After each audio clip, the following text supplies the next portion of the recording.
আজকে আমি একটি সাসপেন্স থ্রিলার মুভি এক্সপ্লেন করতে যাচ্ছি। কি পরিমাণে যে টুইস্ট আপনাদেরকে বলে বোঝাতে পারবো না। শুধু এতটুকু বলে রাখি, মুভির লাস্টে বলতে বাধ্য হবেন, ভাই রে ভাই, কল্পনাও করতে পারি না এরকমটা হবে। কি দেখলাম, কি ভাবলাম, আর কি হইল। তো চলুন মুভির কিছু হাইলাইট সিনারি দেখিয়ে মুভিটি শুরু করা যাক।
হাই বস, কি অবস্থায়, কেমন আছেন? আমি শ্রাবণী আছি আপনাদের সঙ্গে আমার সিনে গল্পচিত্র পরিবারে। আপনাকে স্বাগতম।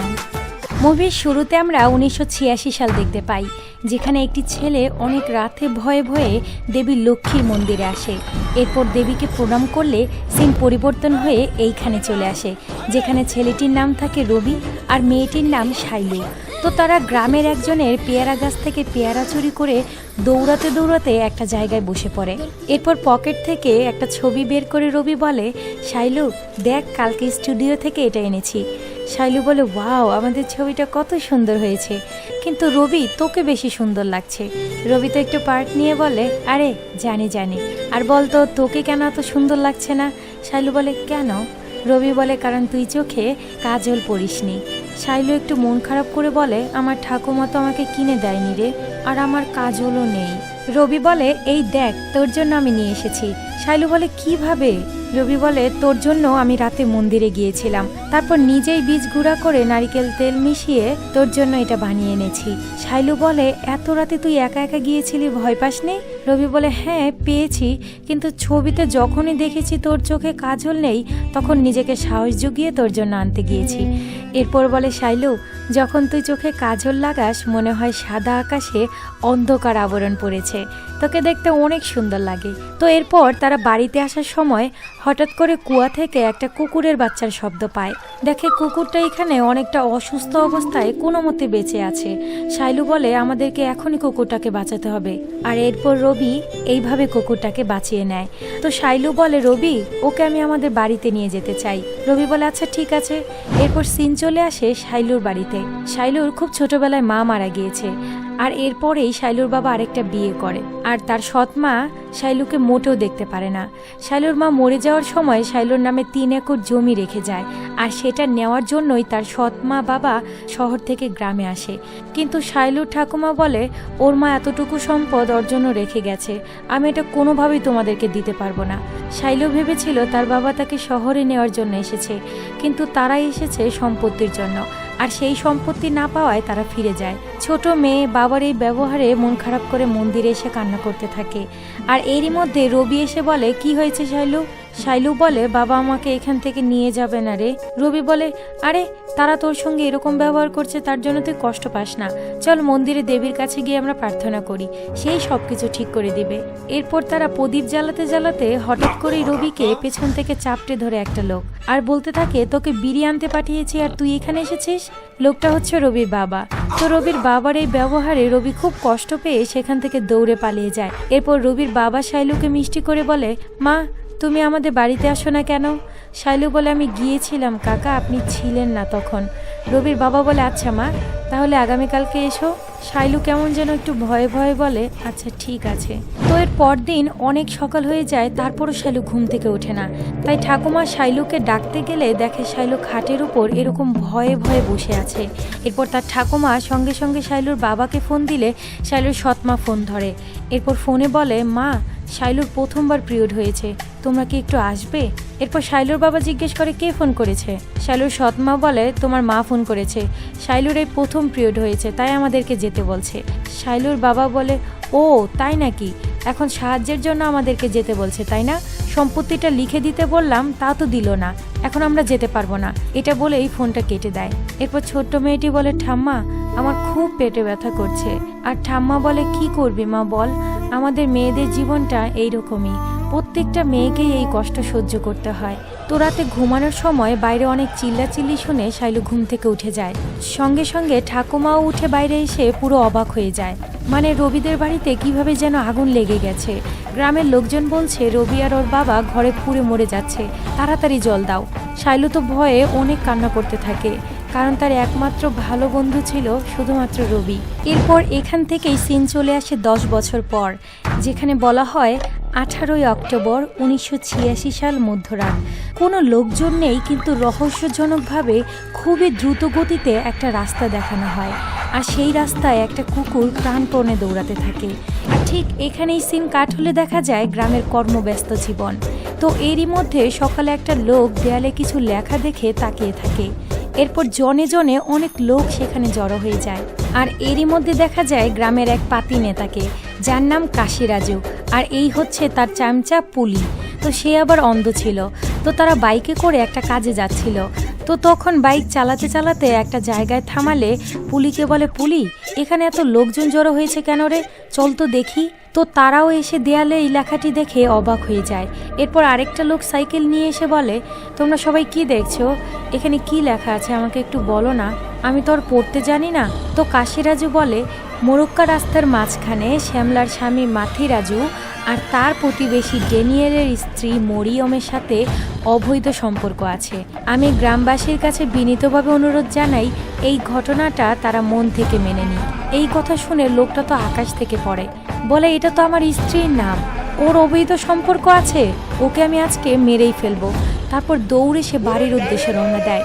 আর এইদিকে একটা লোক বাগানে কাজ করে পা ধোয়ার সময় হঠাৎ করে আকাশে অনেকগুলো প্রজাপতি দেখতে পায়। এরপর ভয়ে ভয়ে একটু সামনে আসলে দেখে দুজন মানুষের মৃতদেহ পড়ে আছে। এই কথাটা গ্রামবাসীকে জানালে সবাই সেখানে জড়ো হয়। এরপর গ্রামের লোকজন বলাবলি করতে থাকে, দেয়ালে কে যেন আজে বাজে কিছু লিখেছে, আর এর জন্যই মনে হয় এরা আত্মহত্যা করেছে। তো এরই মধ্যে একজন লেডি কনস্টেবল এসে লাশগুলোকে ভালো মতো দেখতে থাকে। আর এদিকে বদমাইশ কাশিরাজু বলে, এই পুলি, নতুন মেয়ে এসআই এসেছে আমাদের এখানে, ফিগারটা পুরো জোস, আমি তো শুধু পেছন দিক দেখেছি, তাতেই ফিদা হয়ে গেছি। আর এরই মধ্যে দৌড়ে দুজন লোক আসলে পুলিশ বলে, ভাসু, তুমি এত দেরি করলে কেন? তো পুলিশ কনস্টেবলকে বলে, ম্যাডাম, ও হচ্ছে ভাসু, ফটোগ্রাফার। ম্যাডাম বলে, তাড়াতাড়ি ছবি তুলতে বলো। এরপর কনস্টেবল জোরে জোরে বলতে থাকে, এই লাশগুলো রাত্রিও আছে এখানে? ড্যানিয়েল বলে, হ্যাঁ ম্যাডাম, আমি ওর স্বামী। এরপর জিজ্ঞেস করে, তাকে শেষবারের মতো কখন দেখেছো? ড্যানিয়েল বলে, ম্যাডাম, খাবার শেষে মাঠে জল দিতে যাই প্রতিদিন। সকালে গ্রামের দিকে আসতে থাকলে দেখি দেয়ালে তাদেরকে নিয়ে কি যেন লিখে রেখেছে, আর আমি রেগে বাড়িতে আসতে থাকি তাকে মেরে ফেলবো বলে। আর তাদের এই কথা বলার মধ্যে ফটোগ্রাফার কেমন যেন ভয়ে ভয়ে তাকাচ্ছিল। তো ড্যানিয়েল বলতে থাকে, তখন জানতে পারি সে মারা গেছে আর তার দেহ এখানে। কনস্টেবল মায়া বলে, আইপা, এর স্টেটমেন্টগুলো নাও আর লাশগুলোকে পোস্টমর্টমের জন্য পাঠাও, আমার সন্দেহ হচ্ছে। কাশিরাজু বলে, গ্রামে এরকম কখনোই হয় নাই ম্যাডাম, এই গ্রামে কিছু একটা করার আগে প্রকাশম সাহেবের অনুমতি নিতে হয়। কনস্টেবল বলে, প্রকাশম কে? আইপ্পা বলে, ম্যাডাম, উনি এই গ্রামের জমিদার, ওনার অনুমতি ছাড়া আমরা এই গ্রামে কিছুই করতে পারি না। এরপর সিন চলে আসে সেই জমিদারের বাড়িতে। এই সেই প্রকাশম দেয়ালে একটা ছবিতে প্রণাম করতে করতে হঠাৎ করেই জুতোর বাড়ি মারতে থাকে আর বলতে থাকে, আমায় কি দিয়েছো তুমি? এই জরাজীর্ণ একটা বাড়ি আর সেই আদি যুগের গাড়ি, তুমি প্রশংসা পাও সব সময় আর আমি পাই কষ্ট। এরপর হঠাৎই তার মত পাল্টে বলে, আজকে তোমায় খুব মেরেছি বাবা, আমাকে ক্ষমা করে দিও। মানে এই জমিদার একটু সাইকো টাইপের। এরই মধ্যে তার স্ত্রী পুজো দিয়ে আরতি নিয়ে আসে তার স্বামীর মাথায় দিবে বলে, কিন্তু তার স্বামী ভয়ঙ্কর, সঙ্গে সঙ্গে ফু দিয়ে সে প্রদীপটা নিভিয়ে দেয়। এরপর বলে, তোমাকে কতবার বলেছি আমি তোমার ঈশ্বরকে বিশ্বাস করি না, তারপরে এগুলো করো কেন? এরপর গাড়িতে করে সেই একটা স্টাইলে শরবত খেতে খেতে সেই ঘটনাস্থলে পৌঁছে যায়। এরপর দেখা যায় তার চোখের ইশারাতে দুই সাইডের লোকজন সবাই সরে যায়। সেই কনস্টেবল প্রকাশমের কাছে এসে বলে, নমস্কার, আমার নাম মায়া, আমি এখানে নতুন কনস্টেবল হিসেবে যুক্ত হয়েছি। এই মৃত্যু নিয়ে আমার একটু সন্দেহ আছে। মৃতদেহগুলো পোস্টমর্টমে নিয়ে যাওয়ার আগে গ্রামবাসী বলেছে আপনার জন্য অপেক্ষা করতে। প্রকাশম বলে, এই গ্রামে শুধু জীবন্ত মুরগি আর ছাগলকে আমরা কাটি, কিন্তু মৃত মানুষকে না। এরপর বলে, শালা হারামি, অপমানজনক কথা দেয়ালে লিখেছে আর তাই ওরা বিষ খেয়ে আত্মহত্যা করেছে, এটাই হয়েছে এখানে, আর আপনারা রিপোর্টে এটাই লেখেন। এই বলেই সে সেখান থেকে চলে যেতে থাকলে মায়া পেছন থেকে বলে, কিন্তু সঙ্গে সঙ্গে প্রকাশম বলে, এই এসআই, এটা আমার গ্রাম, এরা সবাই আমার লোক। এই বলে সে একটা অস্থির পাট নিয়ে সেখান থেকে চলে যায়। এরপর মহিলাটিকে কবর দেওয়া হয় আর পুরুষ লোকটাকে আগুনে পোড়ানো হয়। আর কে যেন মুখোশ পরা অবস্থায় আগুনের সামনে সেখানে দাঁড়িয়ে থাকে। এরপর সিন চলে আসে এক সুন্দরীর দোকানে, যেখানে কাশিরাজু বসে গান গাইলে মহিলাটি বলে, গান বাদ দিয়ে কি লাগবে নিয়ে চলে যাও। তো এই লুচ্চা আবার বলে, আমার কাছে 50 টাকা আছে, কি নিব ভাবছি। তোমার রেট 50 টাকা হবে না? সুন্দরী বলে, কি বলছেন? কাশিরাজু বলে, আরে না না কিছু না, তো বলো না 50 টাকা দিয়ে কি নেওয়া যায়। সুন্দরী বলে, দাঁড়াও, আমার স্বামী কুয়েত থেকে একটা সেন্ট পাঠিয়েছে, তোমাকে দেখাচ্ছি। হারামজাদা বলে, এইটুকু শিশিতে তোমার স্বামী কি হিসু ভরে পাঠিয়েছে নাকি? সুন্দরী বলে, আগে গান তো শুনে দেখো, তাহলে বুঝতে পারবে। কাশিরাজু বলে, না থাক, লাগবে না। এরপর বলে, তোমার স্বামী কুয়েতে আছে আর তুমি এখানে, তোমার এই সুন্দর দেহটা রোমান্স ছাড়া বেঁচে আছে কিভাবে বলো তো? তো মেয়েটার নাম হচ্ছে নাগমণি। নাগমণি বলে, ঠিক তোমার মতো, বসে বসে আকাশের তারাগুনি। এরই মধ্যে আবার পুলিশ এই দোকানে আসে। কাশিরাজু সাহেব বলে খুঁজতে থাকে। নাগমণির কাছে এসে বলে, নাগমণি, কাশিরাজু সাহেবকে দেখেছো? নাগমণিকে কাশিরাজু ইশারায় বলে দেয় না বলতে। তো নাগমণি বলে, না আসেনি তো। এরপর দোকানে বসে একা একা পুলি বলতে থাকে, যে পরিমাণে মেয়েদের পেছনে ঘুরে তা তো গোনার বাহিরে। হারামির ওপর আমি পুরো বিরক্ত হয়ে গেছি। এই নাগমণি, কাশিরাজের কাছ থেকে দূরে দূরে থাকবা, শালা লুচ্চা। এরই মধ্যে কাশিরাজু গলায় খপ করে ধরে বলে, হারামজাদা, আমার খাস আবার আমার নামে বদনাম করিস, আমাকে গালি দিয়ে কথা বলিস। পুলি বলে, না না স্যার, মজা করলাম, ছাড়েন স্যার ছাড়েন। কাশিরাজু বলে, আবার যদি আমার নামে উল্টাপাল্টা কথা বলিস তোর জিভ টেনে ছিঁড়ে ফেলবো। তখনই সেই রাস্তা দিয়ে একটা লোক যাওয়ার পথে কাশিরাজু বলে, নমস্কার ডাক্তারবাবু। তো ডাক্তারবাবু কিছু না বলে নমস্কারটা গ্রহণ করেই সেখান থেকে চলে যায়। কাশিরাজু বলতে থাকে, মেয়ের মৃত্যুতে অনেকটা কষ্ট পেয়েছে বেচারা। নাগমণিকে বলে, কি নাগমণি, আমাদের গ্রামে তাকে নিয়ে কি হয়েছিল ভুলে গেছো? নাগমণি একটু অবাক হয়ে বলে, আমি কি করে ভুলে যাব কাশিরাজু, আর তাকে নিয়ে কি ঘটনা ঘটেছিল তা আমরা একটু পরে জানতে পারবো। এরপর ডাক্তারের চেম্বারে একটা বাচ্চা আসলে তাকে চিকিৎসা করে বলে, ওর জন্ডিস হয়েছে, যত দ্রুত সম্ভব তোমরা শহরে নিয়ে চিকিৎসা করো। তো এদের অবস্থা দেখে ডাক্তারবাবু বুঝতে পারে যে এদের আর্থিক অবস্থা ভালো না, তাই কিছু টাকা দিয়ে তাকে সাহায্য করে। এরপর সিনে দেখা যায় গোবিন্দ বিয়ের অনুষ্ঠান উপলক্ষে তার বন্ধুরা এলাকার সবাইকে নিমন্ত্রণ করতে যায়। তো এরই মধ্যে এক বন্ধু বলে, সবাইকে নিমন্ত্রণ দেওয়া হয়ে গেছে, এখন শুধু গুজ্জার বাড়ি বাকি আছে। এটা শুনে এই ছেলে তো পুরো খুশি হয়ে যায়, কারণ যার বাড়িতে যাবে সেখানেই তার গার্লফ্রেন্ড আছে। তো এরপর গুর্জার বাড়িতে গিয়ে জিজ্ঞেস করে, কেউ কি আছে বাড়িতে? মেয়েটি বলে, বাড়িতে কেউ নেই। কে? সঙ্গে সঙ্গে ছেলেটি ঘরে গিয়ে মেয়েটিকে চাপটে ধরে চুমু দিতে দিতে বলতে থাকে, আরে কেউ নাই, আগে বলবা না? মেয়েটা বলে, ছাড়ো, মা চলে আসবে। ছেলেটা বলে, আরে আসতে দাও, আমি তার মেয়ের জামাই না? মেয়েটা বলে, বাবা, আমাদের ভালোবাসার কথা আমার দাদাকে আজও বলতে পারলে না, আর এখানে বীরপুরুষের ভাব নিচ্ছ? এরপর আবার পাল্টে জড়িয়ে ধরতেই তার দাদার বাইকের হর্ন পেলে ছেলেটা রুম থেকে বের হয়ে যায়। এরপর গুজ্জা জিজ্ঞেস করে, এখানে কি করছিস? ছেলেটা বলে, কালকে গোবিন্দর বিয়ের অনুষ্ঠান আছে, তাই নিমন্ত্রণ দিতে আসছি। গুজ্জা বলে, আচ্ছা ঠিক আছে যা। আর এইদিকে তো পুরো দস্তুর বিয়ের অনুষ্ঠানের কাজ শুরু হয়ে যায়। তো এইদিকে আবার খাবার দেওয়ার সময় নিব্বানিব্বির দেখা হয়ে যায়। তো এরই মধ্যে আবার কয়েকজন আঙ্কেল মিলে গবেষণা করতে থাকে, কিরে ওই দিনের ঘটনাটা কে লিখেছে, তাকে এখনও খুঁজে পাওয়া গেল না। আরেকজন বলে, যদি পাই না শালারে মিলের পেছনে পুড়িয়ে মারবো। এরই মধ্যে গুজ্জ বলে, এটা নিয়ে এত সন্দেহর কি আছে, আমার তো ভাসুকেই সন্দেহ হচ্ছে। আরেকজন বলে, এই গুজ্জা, আমাদের কাছে কোনো প্রমাণ নেই, এভাবে লোকজনের সামনে কারো কথা বলা যাবে না। গুজ্জা বলে, প্রমাণ চাও? গত বছরের মেলায় আমাদের লোকজন তাকে মেরেছিল, আর সে কিরকম ভাবে প্রতিশোধ নিয়েছিল তোমরা ভুলে গেছো? আর এইদিকে তার বোনের বয়ফ্রেন্ডের দিকে তাকিয়ে বলে, সবগুলো কাপুরুষ। এটা শুনে তার বয়ফ্রেন্ড খুবই রেগে গিয়ে সঙ্গে সঙ্গে ভাসুকে বলে, ভাসু ভাই, গুজ্জা বলেছে আপনি নাকি সেই সব কথা দেয়ালে লিখেছিলেন। ভাসু তো ভীষণ রেগে গিয়ে গুজ্জাকে চেয়ারে লাথি মারে, বলে, আমার নামে মিথ্যা বলছিস কেন? গুজ্জা বলে, তুই তো লিখেছিলি দেয়ালে। এরপর আর কোনো কথা নেই, দুজনের মধ্যে তুমুল মারামারি শুরু হয়ে যায়। শুধু দুজন না, গ্রামবাসী সহ সবাই মারামারিতে লিপ্ত হয়ে যায়।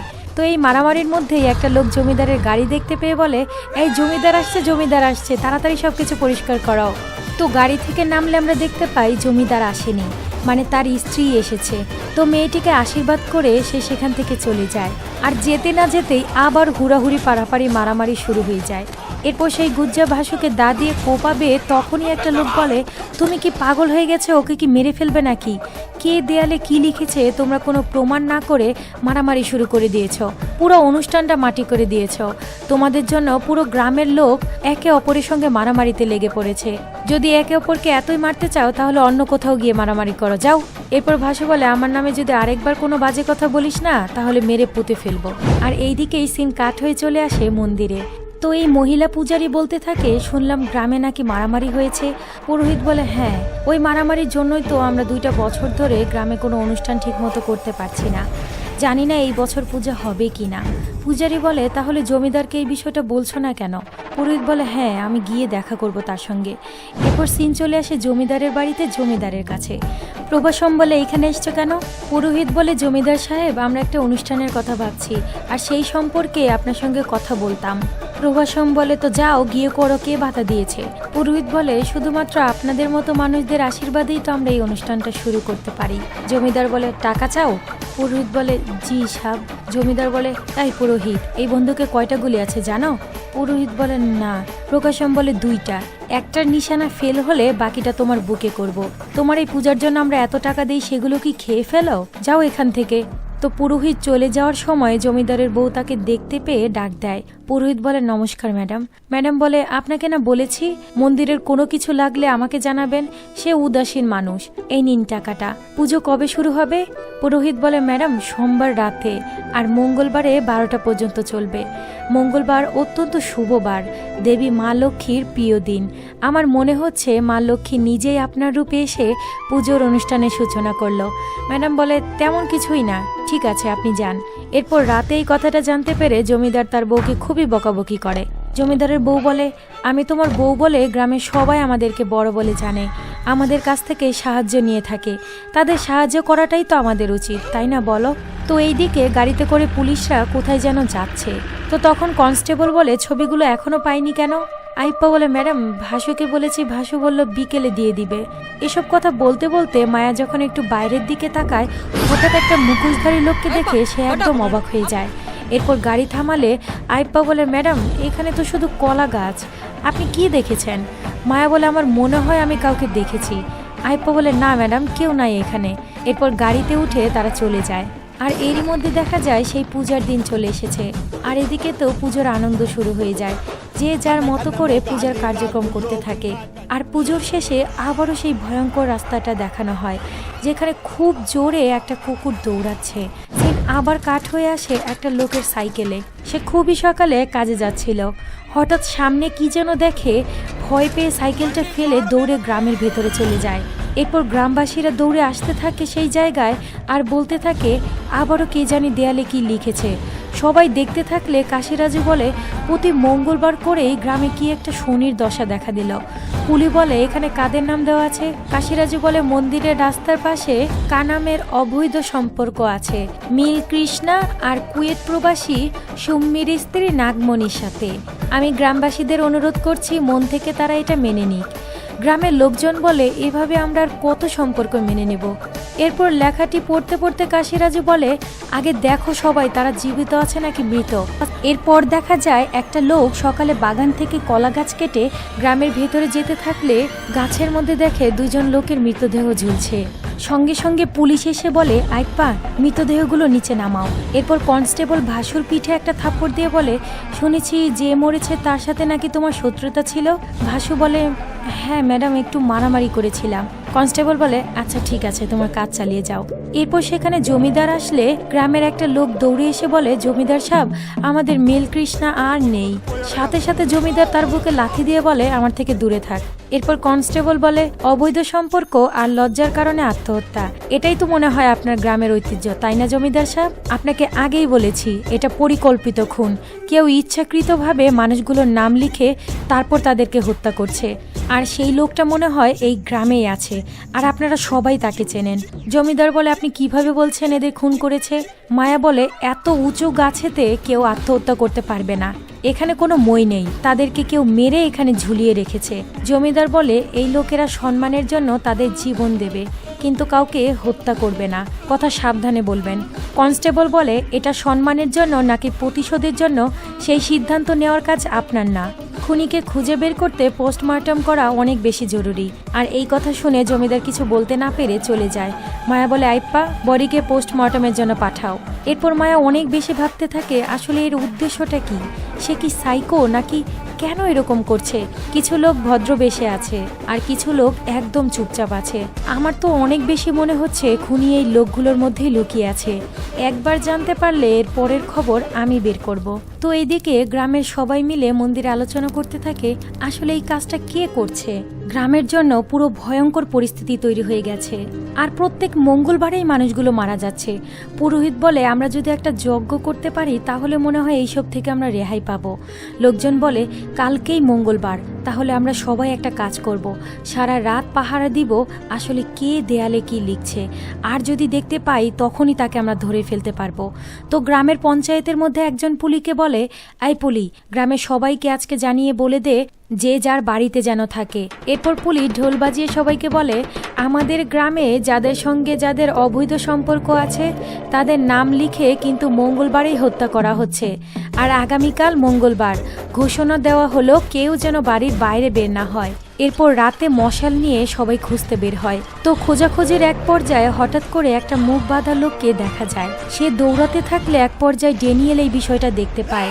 সঙ্গে সঙ্গে গ্রামের সবাইকে ডাক দিলে তারা সবাই দৌড়াতে শুরু করে, আর সাথে সাথে ওই লোকটাও দৌড়াতে শুরু করে।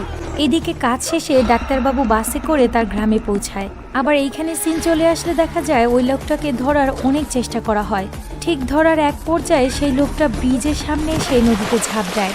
অনেক দূর সাঁতার কাটার পরে একটা জায়গায় এসে দাঁড়ায়, আর সাথে সাথে লাইটের আলো তার মুখে পড়ে। তো গ্রামের লোক তার মুখোশটা খুলতেই দেখে এটা তো ন্যানি। গুজ্জা ন্যানিকে একটা চট দিলে সিন পরিবর্তন হয়ে আসে সেই ডাক্তারবাবুর কাছে।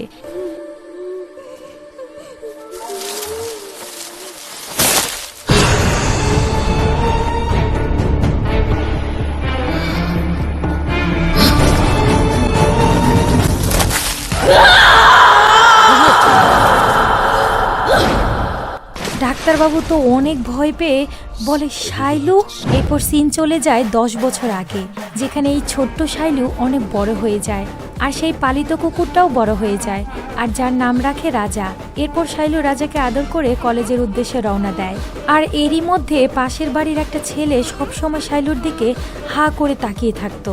তো এরপর শাইলু কলেজে পৌঁছালে লাইব্রেরিতে একটা ছেলে সামনে এসে বলে, শাইলু, আমাকে কি বাঘ মনে হয়? আমাকে দেখে তুমি এত ভয় পাও কেন? এরপর শাইলু একটু লজ্জা পেয়ে একটা সাইডে লুকিয়ে পড়ে। আসলে শাইলুও মনে মনে ছেলেটাকে অনেক পছন্দ করত, আর এই ছেলেটা হচ্ছে শাইলুদের কলেজের নতুন স্যার। তো শাইলু রাতে ঘুমানোর সময় শুধু স্যারের কথাগুলোই মনে করতে থাকে। এরপর শাইলুর স্বপ্নে দেখানো হয় কিভাবে তাদের পরিচয় হয়েছিল, যেখানে স্যার তার বাইকে করে কলেজে আসে। তো পকেট থেকে টিস্যু বের করতে গিয়ে তার মানি ব্যাগটা পড়ে যায়, যেটা শাইলু দেখতে পেয়ে তাকে তা ফিরিয়ে দেয়। আর সেই দিন থেকেই শাইলুকে এই স্যার খুব পছন্দ করে ফেলে। তো প্রিন্সিপাল স্যারকে শাইলুদের ক্লাসে নিয়ে পরিচয় করিয়ে দিয়ে বলে, এটা তোমাদের নতুন ইংলিশ লেকচারার স্যার। তো ম্যাডাম অল দ্য বেস্ট বলে চলে যায়। তো স্যার সবার উদ্দেশ্যে বলে, আমার নাম মদন, আমি এখন থেকে তোমাদের ইংরেজি ক্লাস নেব। তো তোমরা কি সবাই ইংরেজি পছন্দ করো? সবাই বলে, হ্যাঁ স্যার, আর সঙ্গে সঙ্গে শাইলুও বলে, জি স্যার। এইসব কথা ভাবতে ভাবতেই শাইলু যেন কেমন করে ওঠে, কেমন যেন একটা অস্বস্তিকর একটা পরিস্থিতি। এরপর আবার সেই ঘটনায় আসলে দেখা যায় স্যারের জন্মদিন উপলক্ষে শাইলু নিজ হাতে মিষ্টি বানিয়ে এনেছে। তো বাইরে অনেক বৃষ্টি হচ্ছে দেখে শাইলু অনেকটা ভিজে যায়। স্যার সাথে সাথে বলে, আরে তুমি তো ভিজে গেছো, এই নাও গামছাটা মুছো। আর তখনই স্যার খেতে খেতে বলে, ওয়াও, খুব সুস্বাদু হয়েছে শাইলু। এরপর স্যার বলতে থাকে, এত সুন্দর একটা পরিবেশ, জানো শেক্সপিয়ার একটা কথা বলেছিল, দাঁড়াও দাঁড়াও আমি বইটা খুঁজে তোমাকে শোনাচ্ছি। এরপর মদন পড়তে থাকে, সেই দিন এক অন্যরকম ঘটনা ঘটেছিল। মনে হয় প্রকৃতি আমার কাছে তাকে পাঠিয়েছিল আমাকে খোঁজার জন্য। বাইরে অনেক বৃষ্টি হচ্ছে, কিন্তু আমাদের মনের দূরত্ব ভেদ করে কাছে আসতে চাচ্ছে। তার হৃদয় আমার স্পর্শ কামনা করছে। শাইলু তো ভয়ে একদম থরথর করে কাঁপতে থাকে। স্যার আরও বলতে থাকে, একটা অজানা শক্তি তাকে স্পর্শ করতে অনুপ্রাণিত করছে, হয়তো সেও ওইটা অনুভব করছে। শাইলু তো এখন পুরো অস্বস্তি বোধে পড়ে যায়। স্যার আবারও বলে, আমি অনুভব করছি আমার কোষগুলো চিৎকার করে আমাকে বলছে এই সব আমারই। এরই মধ্যে স্যার শাইলুর সামনে এসে শাইলুকে কিস করতে থাকলে শাইলু ভয়ে জড়সড় হয়ে দৌড়ে বাইরে বেরিয়ে আসে। এরপর কিছুক্ষণ বসে থেকে বাইরে কি যেন ভেবে স্যারের কাছে আবারও আসে। তখন স্যার বুঝে যায় যে শাইলুরও এই বিষয়ে মত আছে। তো এরপর আর কি, তাদের মধ্যে হাই টেম্পারেচারের রোমান্স শুরু হয়ে যায়। আর খুব সুন্দর একটা গানের মাধ্যমে তাদের ভালোবাসার খুনছুটি সময়গুলো দেখানো হয়। আচ্ছা, অনেক হয়েছে, এবার চলেন সামনে যাই। তো কলেজের অর্থনীতি স্যার এসে বলে, আজকে তোমাদের ইংলিশ টিচার আর আসবে না, আমি ক্লাস নেব। শাইলু একটু মন খারাপ করে স্যারের বাড়িতে গিয়ে দেখে স্যার বাড়িতে নেই। তো শাইলু পরদিন কলেজে গিয়ে দেখে স্টুডেন্টরা জানলা দিয়ে কি যেন দেখছে। শাইলুও সবাইকে সরিয়ে দেখতে গেলে দেখে, ও মা, স্যার বিয়ে করে ফেলেছে। একটা ম্যাডাম বলে, কি ব্যাপার মদন স্যার, এত সকালে বিয়ে করলেন? মদন বলে, আমরা 3 বছর ধরে প্রেম করছি, আমরা অনেক দিন থেকে বিয়ে করার পরিকল্পনা করছি, আর তাই আজকে পূরণ হয়ে গেল। ম্যাডাম বলে, কনগ্রাচুলেশন স্যার। আর এইদিকে শাইলুর তো পায়ের নিচের মাটি সরে যায়। এরপর মদন যখন বাড়ির উদ্দেশ্যে তার বউকে গাড়িতে ওঠায়, তখন দেখে সামনে শাইলু দাঁড়িয়ে আছে। এরপর মদন শাইলুকে বলে, এখানে দাঁড়িয়ে আছো কেন? দেখো শাইলু, শেক্সপিয়ারের উপন্যাসের মতো তুমি একটা অধ্যায় ছিলে। এক অধ্যায় বারবার পড়তে ভালো লাগে না, কিন্তু একবার পড়লে এটা অবিস্মরণীয় অভিজ্ঞতা দেয়। তুমি এমন কেউ নও যে আমার এই অধ্যায়টা আবারও পড়তে হবে। সুযোগ পেয়েছি তাই পড়েছিলাম, আশা করি বুঝতে পেরেছ। এবার তুমি সরলে আমরা যেতে পারবো, সরো। এরপর মদন গাড়িতে উঠলে তার বউ জিজ্ঞেস করে, কি হয়েছে মদন? মদন বলে, কিছু না, আমি তার পছন্দের টিচার তো চলে যাচ্ছি, তাই একটু উদাস হয়েছে। শাইলুর হৃদয়টা তো ভাঙা কাচের মতো টুকরো টুকরো হয়ে যায়। এত বড় বেইমানি সে কল্পনাও করতে পারছে না, আর সেখানেই সে অঝরে কান্না করতে থাকে। এরপর বাড়িতে এসে মাথা মুছতে মুছতে ঠাম্মাকে ডাক দেয়। অনেকবার ঠাম্মাকে ডাক দিলে দেখে তার ঠাম্মা কোনো কথা বলে না। এরপর ঠাম্মাকে হাত দিয়ে ডাক দিলে দেখে ঠাম্মা একেবারে নিস্তেজ হয়ে গেছে। এরপর শাইলু বুঝতে পারে তার ঠাম্মার এই পৃথিবীতে নেই। শাইলু তো এবার পুরোপুরি ভেঙে পড়ে যে তার পৃথিবীতে আর কাছের বলতে কেউই রইল না। পরদিন গ্রামের সবাই একসাথে বসলে গ্রামের লোকেরা শাইলুর বাবাকে বলে, ওর এখন আর কেউ নাই পৃথিবীতে, তোমার মেয়েটার দায়িত্ব তোমাকেই নিতে হবে এখন থেকে। এরই মধ্যে আবার শাইলুর সৎমা বলতে থাকে, কি বলেন ভাই, আমাদের এতটুকু উপার্জনে এই যুবতী মেয়েকে লেখাপড়া করানো, খাওয়ানোর দায়িত্ব আমরা আর নিতে পারবো না। এরই মধ্যে শাইলুর বাবা বলে, শাইলুর নামে 3 একর জমি লেখা আছে, আমরা তো ছোট থেকেই বলছি জমিটা আমাদেরকে দিয়ে দিতে, তাহলে ওকে খেয়ে পড়িয়ে বিয়ে দিয়ে দিতে পারতাম। শাইলু এবার প্রচণ্ড রেগে গিয়ে আলমারি থেকে সেই দলিলটা বের করে তার বাবার মুখে ছুঁড়ে মারে, বলে, এটাই তো চেয়েছিলে, এই নাও, এখন এটা নিয়ে এখান থেকে চলে যাও। শাইলুর বাবা বলে, তোর এত বড় সাহস, এতগুলো মানুষের সামনে বাবাকে অপমান করছিস? শাইলু বলে, তুমি বাবা হওয়ার যোগ্যই না, বেরিয়ে যাও এখান থেকে। শাইলুর বাবা রেগে বলে, আমি এখানে আর কোনোদিনই আসবো না। সাথে সাথে ডাইনিটা বলে, এত অহংকার তোর, একদিন তুইও এই বুড়ির মতো মরে পড়ে থাকবি। বেচারি মেয়েটা সব হারিয়ে একদম নিঃস্ব হয়ে যায়। একা একা ঘরে পাগলের মতো কান্না করতে থাকে। ঘুমের সময় কল্পনাতেও মদনকে মনে করতে থাকে। এরই মধ্যে একদিন মাঠে বসে থাকা অবস্থায় ওই যে ছেলেটা যে শাইলুদের পাশের বাসায় থাকতো, সে এসে শাইলুকে ডাক দেয়। শাইলু তাকে মদন মনে করে একটা হাসি দিয়ে কাছে ডাকতেই তারা ইন্টিমেট হয়। কিন্তু শাইলু মনে মনে ভাবতে থাকে এটা মদনের সাথে হচ্ছে, আর ওই হারামজাদা তো এটারই আশায় ছিল। তো এরই মধ্যে এই ট্রমা থেকে বের হওয়ার জন্য শাইলু একটা জায়গায় কাজ নেয়, আর মালিকের কুদৃষ্টি পড়ে শাইলুর উপর। কিন্তু শাইলু এবারও তাকে মদন মনে করে কল্পনা করতে করতে ইন্টিমেট হয়, আর ইন্টিমেটের এক পর্যায়ে সে বুঝতে পারে এটা মদন না। সঙ্গে সঙ্গে সে উঠে সেখান থেকে লজ্জায় চলে যায়। পরদিন রাজাকে আদর করে বাইরে যাওয়ার পথে লোকজন তার দিকে কুদৃষ্টিতে তাকায়, মানে তার যে কয়েকজনের সাথে শারীরিক সম্পর্ক হয়েছে এটা গ্রামবাসী জানতে পারে। শাইলুকে দেখে কাশিরাজু বলে, এই কৃষ্ণ, এটা সুরমার নাতনি তাই না? কৃষ্ণা বলে হ্যাঁ। কাশিরাজু বলে, বাহ, ফিগার তো সেই, তাই তো সবাই পাগল হয়ে যায়। এরপরে শাইলু ভাসুর দোকানে গিয়ে জিজ্ঞেস করে, ভাসু, আমার একটা পাসপোর্ট সাইজের ছবি লাগবে। তো ছবি তোলা হয়ে গেলে শাইলু বলে, কবে দিতে পারবে? ভাসু বলে, আগামীকাল সন্ধ্যার মধ্যে দিয়ে দিব।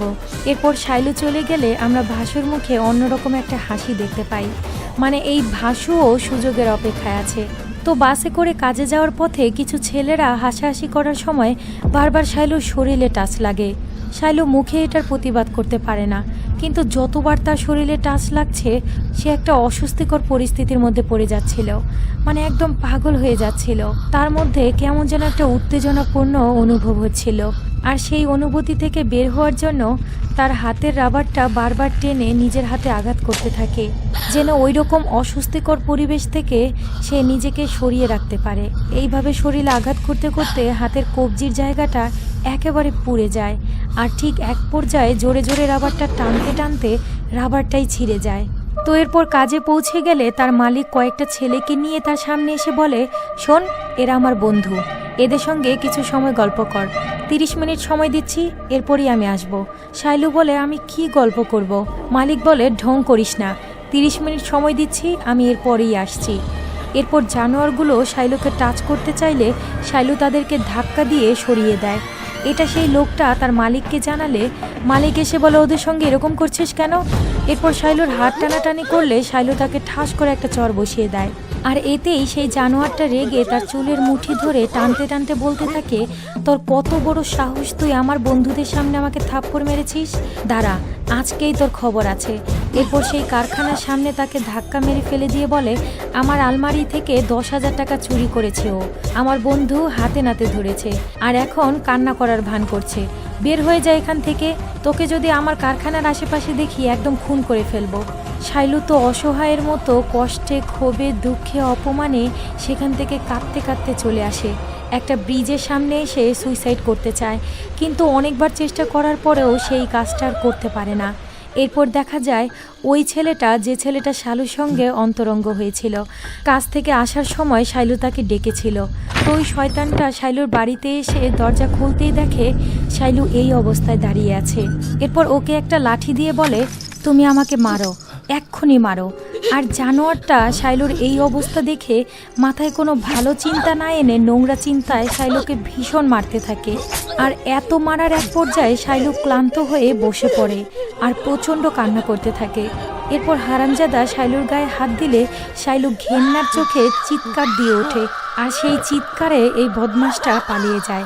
মেয়েটা পুরো বিধ্বস্ত অবস্থায় পাগলের মতো কান্না করতে থাকে, মানসিকভাবে একদম ভেঙে পড়ে। আর ভেঙে পড়বেই না বা কেন, যে দেখে তাকেই সবাই ভোগ করতে চায়, কেউ মন থেকে ভালোবাসে না, সবাই শুধুমাত্র তার দেহের ক্ষুধা মেটাতে চায়। এরপর হঠাৎ করেই দেখা যায় অনেকগুলো প্রজাপতি তার ঘরে ভরে গেছে। সে প্রজাপতিগুলোকে বের করে দিতে চাচ্ছে, কিন্তু একটা প্রজাপতিও বের হতে চাচ্ছে না। শাইলু হাউমাউ করে কাঁপতে কাঁপতে হঠাৎ করেই তার বাম হাত কাঁপতে শুরু করে। সে মানসিকভাবে এতটাই বিধ্বস্ত হয়ে যায় যে নিজের শরীরের প্রতিও তার নিয়ন্ত্রণ থাকে না। ভাঙাচোরা এই জীবন নিয়ে প্রতিনিয়ত শাইলু নিজেকে ঠিক করার চেষ্টা করে, কিন্তু তারপরেও কিছু জানোয়ার তার পিছু ছাড়ে না। তো এর কিছুদিন পর দেখা যায় গ্রামের কিছু লোক জমিদারের কাছে এসে বলে, সুরম্মার নাতনি তার সব সীমা অতিক্রম করে ফেলছে, আমাদের তাড়াতাড়ি সিদ্ধান্ত নিতে হবে জমিদার সাহেব। জমিদার বলে, ওকে এখানে নিয়ে আসো।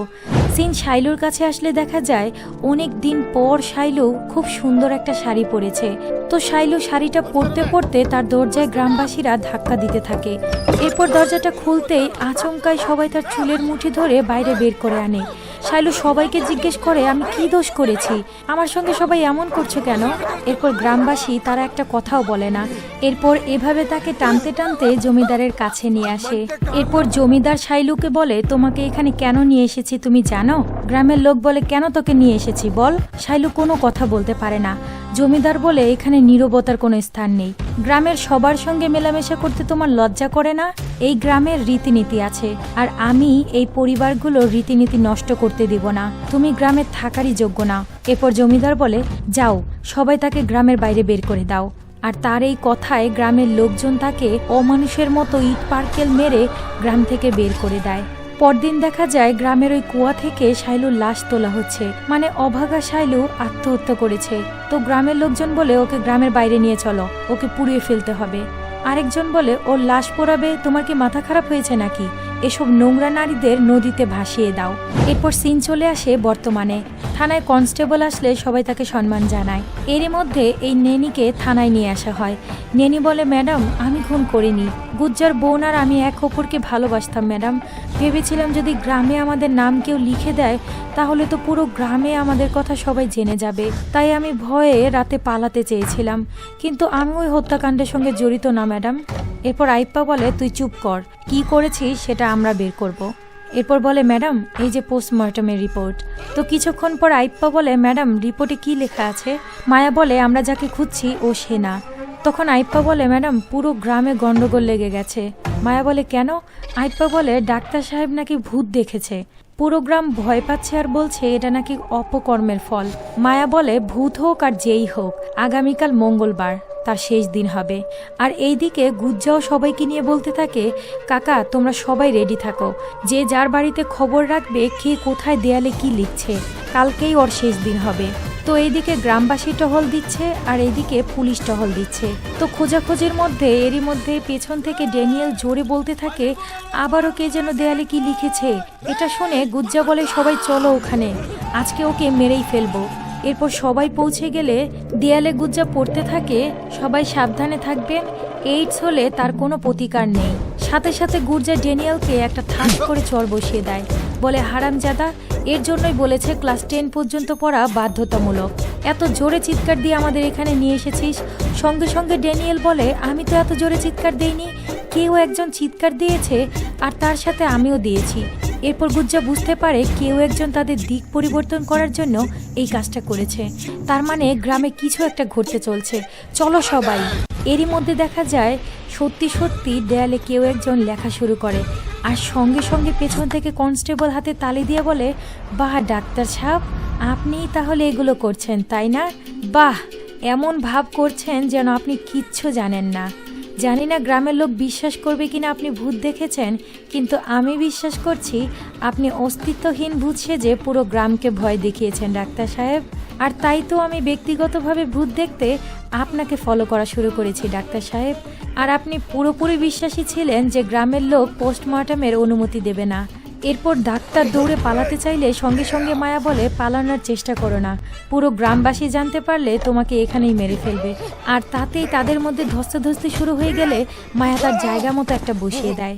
এরপর ডাক্তার যখন মাটিতে পড়ে যায় তখন তার হাতে একটা ছুরি ছিল, আর সেই ছুরি দিয়ে সঙ্গে সঙ্গে কনস্টেবলের গলায় বসিয়ে দেয়। আর এদিকে রাস্তা দিয়ে ভাসু বাড়ির দিকে যাওয়ার সময় হঠাৎ একটা মেয়ের চিৎকার শুনে বাইকটা থামিয়ে ওই দিকে আসতে থাকে। আর এই দিকে দেখা যায় ডক্টর মায়াকে হাত মুখ বেঁধে একটা ঘরে আটকে রেখেছে। মায়া জোরে জোরে বলতে থাকে তাদের নাম লিখেছেন, আবার তাদেরকে হত্যাও করেছেন, কেন করেছেন আপনি এসব। ডাক্তার বলে শাইলুর জন্য। কনস্টেবল বলে ও সেই দুশ্চরিত্রা শাইলু, তার মানে আপনি যখন গ্রামবাসীকে বলেছিলেন যে আমি শাইলুর ভূত দেখেছি তখনই আমার সন্দেহ হয়েছিল, ওই দুশ্চরিত্রা মেয়েকে গ্রাম থেকে বের করে দিয়েছে আর তাতে আপনি প্রতিশোধ নিচ্ছেন তাই না। ডাক্তারবাবু রেগে বলে আর একটা কথা বললে এক্ষুনি মেরে ফেলবো, তুমি চোখ দিয়ে যা দেখছো তা সত্যি না। কনস্টেবল বলে কোনটা সত্যি না, দেয়ালে নাম লিখেছো এটা সত্যি না, এই 4 জন মানুষকে হত্যা করেছো তুমি এটা সত্যি না, ভূতের ওপরে মৃত্যুর দোষ ছাপানো তোমার পরিকল্পনা ছিল না। ডাক্তার বলে হ্যাঁ এই সব কিছু সত্য, আর এর পেছনে একটা কারণও আছে। গ্রামবাসীরা অন্য শাইলুকে চেনে, আর আমি ডাক্তার হিসেবে শাইলুকে চিনি। জানো ওকে কিভাবে পেয়েছিলাম। এরপর সিন আগের ঘটনায় আসলে দেখা যায় শাইলু বিধ্বস্ত অবস্থায় রাস্তার কোণে পড়েছিল। আর ডাক্তার সেখান দিয়ে যাওয়ার সময় শাইলুকে তার চেম্বারে নিয়ে আসে। শাইলু কান্না করতে করতে বলে, ডাক্তারবাবু, আমার আত্মহত্যা করার সাহস নেই, দয়া করে ডাক্তার সাহেব আমাকে মেরে ফেলুন। ডাক্তার বলে, এই মেয়ে, ডাক্তাররা কখনো মানুষকে হত্যা করে না, আমরা তাদের জীবন বাঁচাই। তোমার সমস্যা কি আমাকে বলো তো। এরপর ডাক্তার তার শরীর থেকে রক্ত নিয়ে পরীক্ষা করায়। তো সে রিপোর্টটা হাতে নিয়ে বড় ম্যাডামের কাছে দেখালে ম্যাডাম বলে, মেয়েটার হাইপার সেক্সুয়াল ডিসঅর্ডার হয়েছে। ডাক্তার বলে, এর মানে কি ম্যাডাম? ম্যাডাম বলে, এটাকে ইউফোমিনিয়ায় আক্রান্ত বলে। বাধ্য হয়ে সে বারবার যৌনতায় লিপ্ত হয়, আর অনিচ্ছা থাকার সত্ত্বেও এই হাইপার ডিসঅর্ডার তাকে বাধ্য করে এই কাজটা করতে। সাধারণ মেয়েদের যৌন হরমোন নিঃসৃত হওয়ার তুলনায় 10 গুণ বেশি হয় এই মেয়েদের ক্ষেত্রে। বিশ্বধাম বলে, এটার কারণ কি ম্যাডাম? ম্যাডাম বলে, এটার নির্দিষ্ট কোনো কারণ নেই, তবে হয়তোবা ছোটবেলা থেকে এই সমস্যার সম্মুখীন হয়ে আসছে। কিছু ক্ষেত্রে শিশু নির্যাতনও হতে পারে, আবার একাকিত্ব, মানসিক চাপ, হরমোনাল ভারসাম্যহীন এসব কিছুও হতে পারে। আর এই রোগের জন্য তাদের শরীরে কোনো নিয়ন্ত্রণ থাকে না, হাত পা কাঁপতে থাকে, আর এরা সবসময় একা থাকতে চায়। অনেক ক্ষেত্রে তারা নিজেদেরকে আঘাত করে সেটা নিয়ন্ত্রণ করতে চায়। তাদের পরিস্থিতি কি অবস্থা তারা সেটা চিন্তা ভাবনা করতে পারে না, তাদের শরীর কি চায় সেটাই গুরুত্বপূর্ণ। আর তাদের ইচ্ছা পূরণের পর তারা এটাকে ভুল করেছে বলে হতাশ হয়ে যায়। আর এই মানসিক ভারসাম্যহীনতা তারা সহ্য করতে পারে না বিধায় অনেক ক্ষেত্রে আত্মহত্যা করতে চায়। এরপর বিশ্বধাম বলে, ম্যাডাম, মেয়েটার কেউ নেই, সে অনাথ। ভেবেছিলাম কিছু একটা সমস্যায় পড়েছে, কিন্তু এত বড় সমস্যায় পড়েছে আমি ভাবতেও পারিনি। শাইলুকে স্বাভাবিক করতে আমরা কি করতে পারি ম্যাডাম? ম্যাডাম বলে, ইনফোম্যানিয়া এখনো কোনো ভালো চিকিৎসা নেই। আমি কিছু ঔষধ দিতে পারি, কিন্তু বাকি সব কিছু নির্ভর করবে তার মানসিক অবস্থার উপর। এদের শরীরের চিকিৎসার থেকে মানসিক শান্তি অনেক বেশি গুরুত্বপূর্ণ। এরপর সেন বর্তমানে আসলে ডাক্তার মায়াকে বলতে থাকে, আমার মেয়েও আত্মহত্যা করেছিল। স্বামীর বাড়ির লোকজন ভালো ছিল না, কিন্তু ও আমাকে কিছুই জানায়নি। তাদের অত্যাচারে ও আত্মহত্যা করেছিল। অনেক চেষ্টা করেছিলাম আমার মেয়েকে বাঁচাতে, কিন্তু পারিনি। আর তখনই শাইলু আমার কাছে আসে, আর ওর মধ্যে আমি আমার মেয়েকে দেখতে পাই। আর সেই দিন থেকেই আমি ওর চিকিৎসা করতে থাকি। ধীরে ধীরে আমি ওর কাছে বাবা হয়ে উঠি। প্রতিনিয়ত চেষ্টা করি শাইলুকে মানসিক ট্রমা থেকে বের করে আনতে, কিন্তু মাঝে মধ্যে ওই বাজে অতীত তাকে আবার ঘিরে ধরে। সিন বর্তমানে আসলে ডাক্তার বলতে থাকে, এমন একজন আছে যে আবার শাইলুকে সেই সময়টাকে উজ্জীবিত করতে এসেছিল। আবার সিন ভাসুর কাছে আসলে দেখা যায় ভাসু সেই কান্নার আওয়াজ শুনতে শুনতে জঙ্গলের ভেতরে ঢুকে যায়। হঠাৎই দেখে তার সামনে মুখোশ পরা একটা লোক দাঁড়িয়ে আছে। ভাসু বলে, এই, আমি তোকে ভয় পাই না, চলে যা এখান থেকে। সঙ্গে সঙ্গে ওই মুখোশ পরা লোকটা তার উপরে ঝাঁপিয়ে পড়ে। এরপর দুজনের মধ্যে প্রচণ্ড মারামারি হয়, আর মারামারির এক পর্যায়ে ভাসু তার পায়ের কাছ থেকে ছুরিটা বের করে লোকটার পেটে ঢুকিয়ে দেয়। এরই মধ্যে সেই লোকটা অজ্ঞান হতে হতে একটা কুকুর দৌড়ে এসে ছুরিটাকে ভাসুর হাত থেকে ফেলে দেয়। মুহূর্তের মধ্যেই ভাসু দেখতে পায় আশেপাশে আর কেউ নেই। এরপর হঠাৎ আচমকায় ওই লোকটা দেবী মহালক্ষ্মীর ত্রিশূল নিয়ে তার উপর হামলে পড়ে, আর সাথে সাথে ভাসু সেখানেই মারা যায়। এরপর সিন আবার পেছনের ঘটনায় আসলে দেখা যায় ডাক্তার শাইলুকে বলতে থাকে, একটা লোক আছে যে তোমাকে মন থেকে ভালোবাসে, সে তোমার সাথে অন্যায় কখনোই করতে চায় না। আর আমরা দেখতে পাই সেই মুখোশ পরা লোকটা যাকে আমরা এতক্ষণ ধরে দেখছিলাম, আর এই ছেলেটাই সেই ছোটবেলার রবি। শাইলুর সামনে এসে রবি বলে, যখন তোমার চোখে কাজল লাগাও মনে হয় সাদা আকাশে অন্ধকারের আবরণ পড়েছে, তোমাকে দেখতে খুব সুন্দর লাগে। পরম যত্ন করে বলতে থাকে, এটা চোখে লাগাও শাইলু। শাইলু অনেক খুশি হয়ে বলে, রবি? রবি বলে, হ্যাঁ। শাইলু রবিকে জড়িয়ে ধরে বলে, ভেবেছিলাম তুমি মরে গেছো, কোথায় ছিলে এতদিন? এরপর সিন ফ্ল্যাশব্যাকে গেলে দেখা যায় রবিদের বাড়িতে ছোটবেলায় শাইলু বেড়াতে এসেছিল। শাইলু বলে, কাকা, রবি তো এখন বাড়িতে নেই, আমি তাহলে সন্ধ্যাবেলা আসবো? রবির বাবা বলে, না, তুই এখানে বস, একটু পরে যাস। এরপর ধীরে ধীরে শাইলুকে নোংরাভাবে স্পর্শ করতে থাকে। এরই মধ্যে রবি ঘরে চলে আসলে রবিকে জড়িয়ে ধরে শাইলু বলে, রবি, আমার অনেক ভয় করছে এখানে। রবি তার বাবার এই নোংরামো দেখে অনেক কষ্ট পায়। এরপর রবি রাগে ঘৃণায় মাঝরাতে তার বাবাকে বড় একটা ইট দিয়ে মারতে থাকে, আর মারতে মারতে এক পর্যায়ে তাকে মেরেই ফেলে। আর ঘরে কেরোসিন ঢেলে আগুন ধরিয়ে বাইরে চলে আসে, যেখানে তার মুখে বের হওয়ার সময় একটু আগুন লেগেছিল, আর তাতেই তার মুখের একটা জায়গা দাগ হয়ে যায়। আর তখনই লোকজন মনে করে এখানে বাবা ছেলে ঘুমের মধ্যে মারা গিয়েছে। রবি দৌড়াতে দৌড়াতে দেবী লক্ষ্মীর মন্দিরে এসে ভয়ে কান্না করতে থাকে। আর এরই মধ্যে দেবী লক্ষ্মীর একটা মুখোশ তার হাতের কাছে আসলে সে মুখোশটা পরে। বেশ, এরপর থেকেই সে মুখোশটা পড়তে থাকতো। এরপর সিন এই সময় আসলে রবি বলে, সেই মুহূর্তে যদিও আমি তোমার সামনে আসিনি, কিন্তু তোমাকে আমি সব জায়গায় নজর রাখতাম। আমার বাবার অন্যায়ের কারণে আমি গ্রামের কারো কাছে মুখোমুখি হতে পারিনি। জানো শাইলু, যখন তুমি খুশিতে ছিলে তখনও আমি তোমার আশেপাশে ছিলাম, যখন তুমি দুঃখে ছিলে তখনও আমি তোমাকে দেখতাম, কিন্তু আমি অনেক অসহায় ছিলাম। শাইলু, আমি আর দূরে থাকতে পারবো না, আমি সারা জীবন তোমার খেয়াল রাখবো। শাইলু প্রচন্ড কান্না করতে করতে বলে, না রবি, আমি আর পবিত্র নই, আমি তোমার যোগ্য না রবি। রবি বলে, আমি তোমাকে আগের মতোই ভালোবাসি শাইলু, তুমি আমার কাছে সব সময় পবিত্র। এরপর ডাক্তার বলে, তোমরা দুজন যদি একসাথে থাকতে চাও তাহলে তোমাদের বিয়ে করাই উত্তম।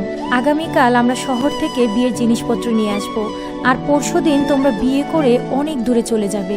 আবার সিন কাট হয়ে বর্তমানে আসলে ডাক্তার বলে, ভেবেছিলাম আগামীকাল থেকে ওদের সুন্দর একটা জীবন শুরু হবে। এরপর আবার পূর্বের ঘটনায় দেখা যায় ডাক্তার আর রবি বিয়ের কেনাকাটা করে বাস থেকে নামলে দেখে লোকজন দৌড়াদৌড়ি করছে। তখন গ্রামের একজনকে জিজ্ঞেস করে, কি হয়েছে? লোকটা বলে, আপনি কি কালকে গ্রামে ছিলেন না ডাক্তারবাবু? ডাক্তার বলেন, না। লোকটা বলে, গতকালকে জমিদার শাইলুকে অপমান করে গ্রাম থেকে বের করে দেয়। পুরো গ্রামের মানুষ তাকে দুশ্চরিত্রা নোংরা মেয়ে বলে মারতে মারতে গ্রামের সীমানা থেকে বের করে দেয়। আর তাতেই নাকি এসব অপমান সহ্য করতে না পেরে কুয়াতে লাফ দিয়ে আত্মহত্যা করে শাইলু। ডাক্তার আর রবি দৌড়ে সেখানে যায়, আর গ্রামবাসীরা বলতে থাকে, ওকে নদীর জলে ভাসিয়ে দাও। কিন্তু ডাক্তার সঙ্গে সঙ্গে বলে, এর কোনো দরকার নেই, আমি শহরের পৌরসভাকে কল দিব, তারা এসে লাশটা নিয়ে যাবে। আর তিনি যেহেতু গ্রামের শিক্ষিত মানুষ, তাই সবাই তার উপরে ভরসা করে সেখান থেকে চলে যায়। এরপর গ্রামবাসীরা সেখান থেকে চলে গেলে রবি আর ডাক্তারবাবু শাইলুর সামনে এসে বসে।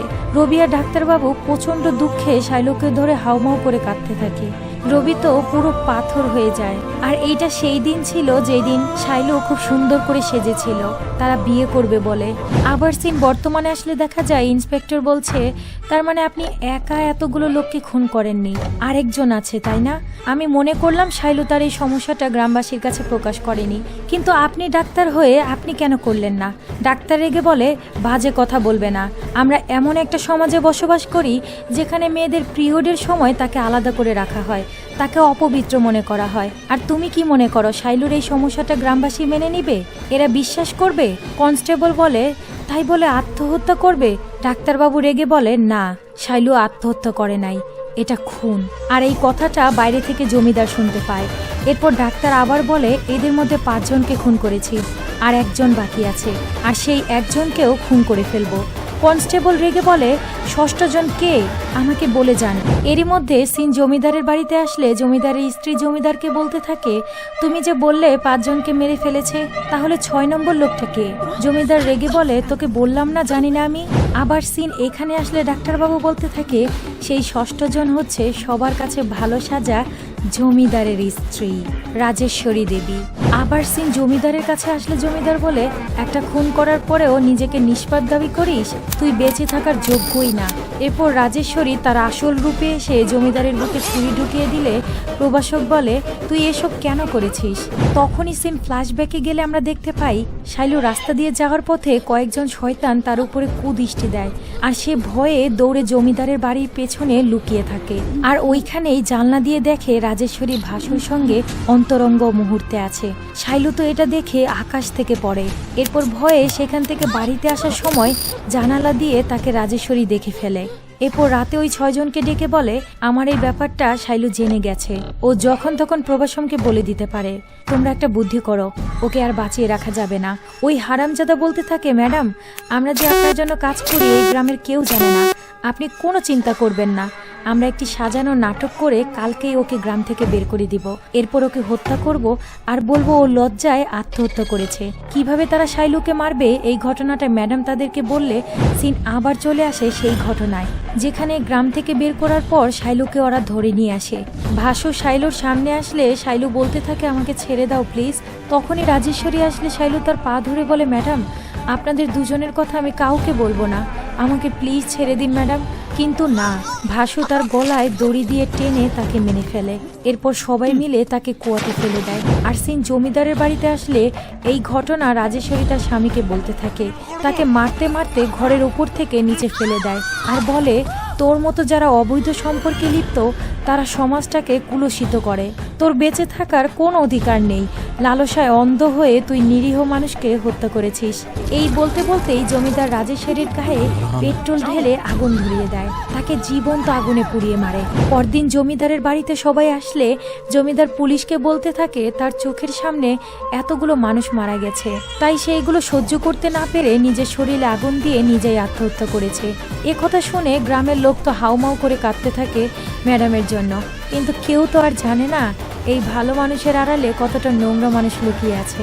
তো যাই হোক, এরপর জমিদারকে সেই ডাক্তারবাবু চিকিৎসা করতে থাকে। আর চিকিৎসা করার সময় ডাক্তার বলে, আপনার স্ত্রীকে আপনি পাপের জন্য হত্যা করেছেন, তাহলে সবার কাছে তাকে মহান বানালেন কেন?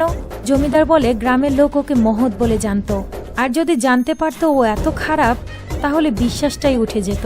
এই আস্থাহীন সমাজে ভালোবাসার অনুভূতি ভক্তি কিছুই থাকবে না।